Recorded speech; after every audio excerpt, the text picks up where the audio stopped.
To our channel. So today in this video we are going to discuss about how to automate folder creation in Google Drive with Zapier. So without wasting much of our time, let's get straight into the video.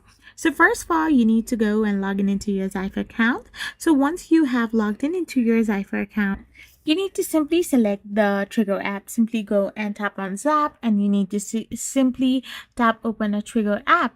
Once you have selected this, you need to define the trigger event as well.